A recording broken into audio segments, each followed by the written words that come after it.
Hello everyone, स्वागत है हमारे चैनल कंचन देसी खाने में। तो आज बनाने जा रहे हैं सरस्वती पूजा स्पेशल आज दोपहर की थाली। तो आप लोग जरूर से देखिएगा।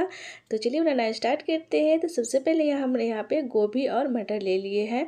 तो आलू गोभी मटर की सब्जी और खीर और पूरी बनाऊंगी। तो दाल वाली पूरी रहेगी। तो गोभी को डंडल को काट के हटा दिए हैं और साथ ही यहाँ पे चना दाल ले ली हूँ और कुकर में डाल देती हूँ और इसमें पानी डालकर अच्छे से धो लेती हूँ। तो चलिए इसे धो लेते हैं। उसके बाद यहाँ पे डाल दी हूँ 1.5 कटोरी के हिसाब से इसमें पानी डाल देती हूँ। साथ ही आधी चम्मच हल्दी पाउडर डाल दी हूँ और इस कुकर बंद करके ना 1 सीटी आने तक पकने देंगे। ज़्यादा सीटी नहीं लगाएंगे, नहीं तो ये गल जाएगी चना दाल।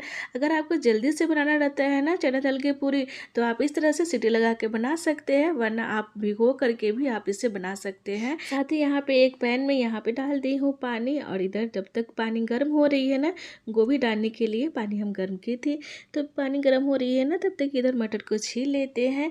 तो मटर को छीलने ही काफ़ी टाइम लग जाती है, तो हमने यहाँ पे इतना ही मटर छीले हैं। तो इतना ही सब्जी में डालूंगी, इसलिए इतना ही छीली हूँ और इतना को बाकी को छोड़ देती हूँ। उसके बाद यहाँ पानी गर्म हो गई थी, तो गोभी को डाल दे रही हूँ। उसके बाद इसमें डाल देती हूँ 1 चम्मच से करीब नमक और गैस को ऑफ करती हूँ और कुछ देर इसे गर्म पानी में ऐसे ही छोड़ देंगे ताकि ये अच्छे से साफ़ हो जाए। गोभी में कीड़े वगैरह लगे रहते हैं ना, तो अच्छे से साफ़ करना जरूरी रहता है। तो इसे हम ऐसे ही छोड़ दिए हैं। तो जो बाकी मटर हमने यहाँ पे छील ली थी और पूरा छील ली थी, थोड़ा सा बचा ली थी। उसके बाद यहाँ पे पूरी के लिए हम आटा लगा लेते हैं। तो आटा सिंपल से लगाएंगे, दाल वाला पूरी है ना, तो हम सिंपल से ही बनाते हैं। आप चाहे तो इसमें थोड़ा सा नमक तेल भी मिला सकते हैं, लेकिन हम यहाँ पे सिंपल ही बना रहे हैं। तो आटा यहाँ पे बना ली हूँ और बहुत ही सॉफ्ट आटा पूरी के लिए बनाना रहता है। तो आटा को सॉफ्ट लगाएंगे ना, तो पूरी बहुत ही सॉफ्ट बनेगी। तो दाल वाली पूरी रहती है या आलू वाली पूरी, तो आटा को हम सॉफ्ट ही लगाते हैं। तो आटा ढक कर डाल दी हूँ रेस्ट के लिए। उसके बाद गोभी को पानी से निकाल ली हूँ और देखिए इस तरह से बारीक बारीक इसे चॉप कर लेती हूँ। तो थोड़ी सी ठंडी हो गई थी गोभी ना अच्छे से, तो यहाँ पे इसे बारीक बारीक चॉप कर ली थी। और उसके बाद 3 से 4 सब्जी के लिए आलू ली थी और इसे छील ली हूँ और इसे बारीक बारीक चॉप कर लेती हूँ और उसके बाद अच्छे से इसे धो लूँगी। तो इसके बाद हम आलू को हम बारीक काट लेते हैं और सभी को अच्छे से धो लिए थे। और इधर चना दाल भी अच्छे से कुकर सीटी ठंडी हो गई थी। तो देखिए इसे खोल के देखते हैं और देखिए कितना अच्छा सॉफ्ट हो गई है। तो आप इस तरह से चना दाल को ना उबाल के ऐसे बनाएंगे ना, तो उसका टेस्ट बहुत ही अच्छी लगती है खाने में। तो और जल्दी भी बन के तैयार हो जाती हैं। तो देखिए हमने इतना ही पानी डाला था, तो एकदम थोड़ी सी ही पानी इसमें बची थी। बाकी हम छान करके है ना दूसरे बर्तन में निकाल ली हूँ, रख देती हूँ साइड में। उसके बाद गैस पे कढ़ाई डालती हूँ गर्म होने के लिए, उसमें सब्जी बनाऊंगी। तो उसके बाद यहाँ पे गोभी नहीं धोई थी, तो गोभी को भी अच्छे से धो ली हूँ। उसके बाद मटर को भी धो लेती हूँ। तो सारी सब्जियाँ हमने यहाँ पे धो ली हूँ। उसके बाद कढ़ाई गर्म हो गई थी, तो इसमें डाल दी थोड़ी सी रिफाइंड तेल और 1 चम्मच करीब जीरा डाल दी हूँ। थोड़ा सा चटक जाए ना, तो इसमें डाल देती हूँ गोभी फ्राई होने के लिए। हाई फ्लेम पे ही गोभी को फ्राई करेंगे। नई वाली गोभी है ना, तो जल्दी से सॉफ्ट हो जाती है, इसलिए हाई फ्लेम पे ही इसे भुनेंगे। उसके बाद इसे साइड में डाल दी हूँ और दूसरी गैस पे कढ़ाई डाल देती हूँ दाल को भुनने के लिए और इसमें डाल दी हूँ सरसों का तेल। अच्छे से गर्म होने देंगे। थोड़े से डाल देती हूँ जीरा, थोड़े से चटक जाए ना, तो इसमें डाल देती हूँ चना दाल पूरा। थोड़ी इस तरह से भून लेनी है और हाई फ्लेम पे इसे भूनेंगे ताकि ये जल्दी भी हो जाती है और अच्छे से भून भी जाती है और इसमें का पानी वगैरह है ना, वो सूख भी जाएगी, इसलिए हम हाई फ्लेम पे ही भून रहे हैं। साथ ही डाल देती हूँ 1 चम्मच करीब नमक। तो स्वाद के अनुसार हमने नमक डाल दिया और सबको अच्छी तरह से मिक्स कर लेती हूँ। तो मैंने यहाँ पे 2 सीटी चना दाल में लगा दी थी ना, तो पूरे कुकर में ही अच्छे से सॉफ्ट हो गई थी। तो यहाँ पे डायरेक्ट इसे मथनी से मथ के इसे मिक्स कर लेती हूँ। अगर 1 सीटी ही दाल में लगाते हैं ना, तो वो अच्छे से भुन भी जाती और अलग से इसे ना सिलबट्टे पे या मिक्सी जार में पीसना पड़ता है। तो वैसे भी पीस के ज़्यादा अच्छा रहता है, लेकिन यहाँ पे हमारी दाल ना बहुत अच्छे से गल गई थी ना, तो इसलिए इसी में मिक्स करना पड़ा। उसके बाद ना दाल अच्छे से सूख गई थी, तो साइड में ढक दी हूँ और इस साइड में कढ़ाई डाल देती हूँ गोभी वाले।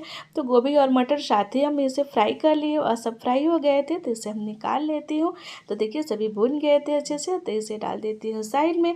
उसके बाद कढ़ाई गर्म हुई थी, तो इसमें डाल देती हूँ सरसों का तेल और अच्छे से गर्म होने देंगे। तेल अच्छे से गर्म हो गई थी, तो इसमें डाल देती हूँ जीरा, सूखा मिर्च 2 तेजपत्ता डाल दिए हूँ और थोड़े से दालचीनी और गरम मसाला। उसके बाद सभी फ़ोरन को अच्छे से चटकने देंगे। तो फ़ोरन अच्छे से चटक गई थी तो इसमें डाल देती हूँ अदरक, लहसुन और तेज़पत्ता पिसा हुआ, उसका पेस्ट डाल दी हूँ और सभी को अच्छे से भून लेती हूँ। जब पेस्ट अच्छे से भून जाए ना तो उसके बाद डाल दी हूँ हल्दी पाउडर, मिर्ची पाउडर और धनिया पाउडर, स्वाद के अनुसार नमक डाल दी हूँ और उसे भी मसाले को भी धीमी आंच पर इस तरह से भून लेनी है। और इसके बाद इसमें डाल देती हूँ थोड़ी सी मिर्च पाउडर, थोड़ी सी गरम मसाला और साथ ही डाल दी हूँ आलू डाल देती हूँ और सभी को इस तरह से आलू डाल कर ना कुछ देर मसाले और आलू को साथ ही इस तरह से मीडियम आंच पे हम भून लेंगे।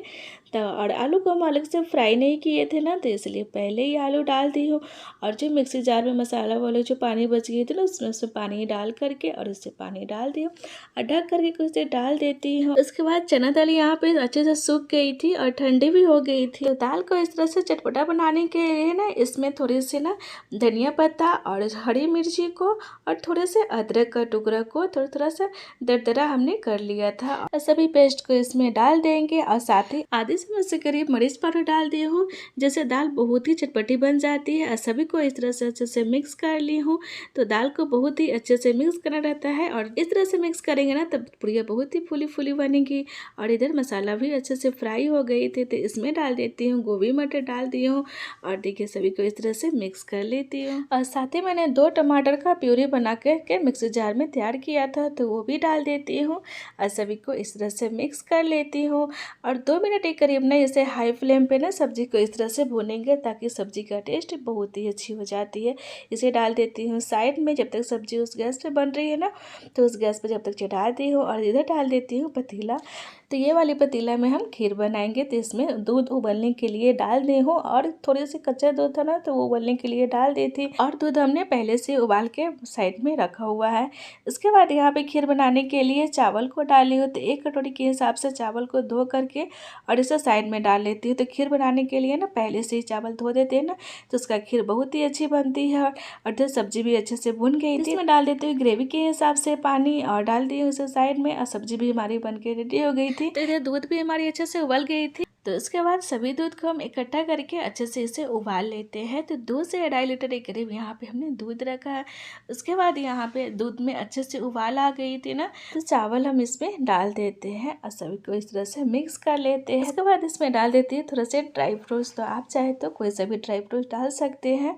तो इसमें डाल दी हूँ हमने काजू और थोड़े से बादाम डाल दी हूँ और इस तरह से ना मीडियम आंच पे पका लेनी है और बीच बीच में ना खीर को चलाते ही रहना ताकि ये जले नहीं। उसके बाद डाल दी इसमें 1.5 कटोरी के हिसाब से चीनी डाल देती हूँ, जितना मीठा पसंद है ना उतना चीनी हमने डाल लिया है। खीर यहाँ बन के तैयार हो गई है और बहुत ही बढ़िया खीर और गाढ़ी और लटपटी सी खीर बन के तैयार हुई है। आप इस तरह से बनाइएगा ना तो बहुत ही अच्छी बन के तैयार होगी।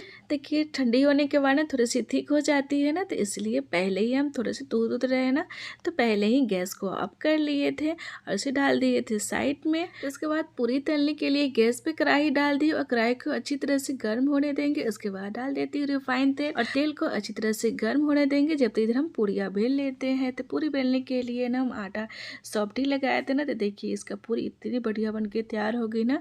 तो यहाँ पे देखिए एक लोई लिया है और सूखा आटा लगा करके ना अच्छे से इस तरह से कटोरा बना लेनी है और कटोरा बना करके ना उसमें दाल को इस तरह से डाल लेनी है और इस तरह से घुमा करके और इसे बंद कर देनी है मुंह करके और इसे सूखा आटा लगा करके ना इस तरह से बेल लेनी है।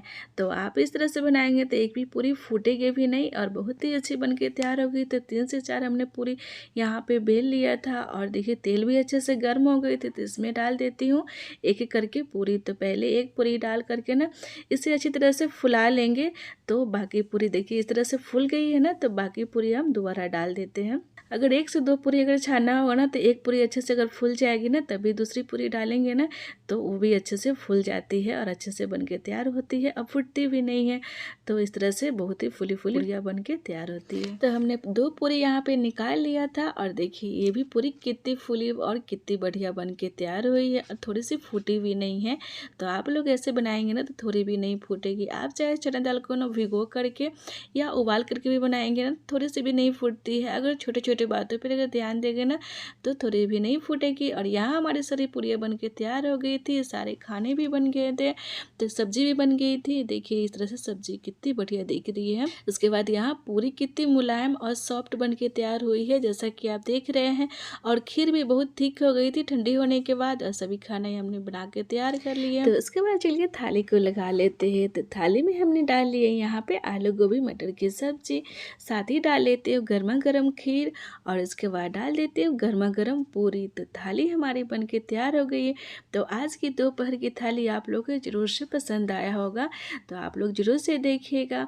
और यहाँ देखिए पूरी को तोड़ के दिखा रहे हैं, और दाल भी कितनी परफेक्ट इसमें बैठी हुई है और कितनी बढ़िया बनकर तैयार हुई है। तो आप लोग इसे जरूर से ट्राई कीजिएगा। हमारे चैनल में नए हो तो लाइक शेयर सब्सक्राइब कर लीजिएगा। कमेंट में हमें जरूर से बताइएगा कैसी बनी है। Okay bye.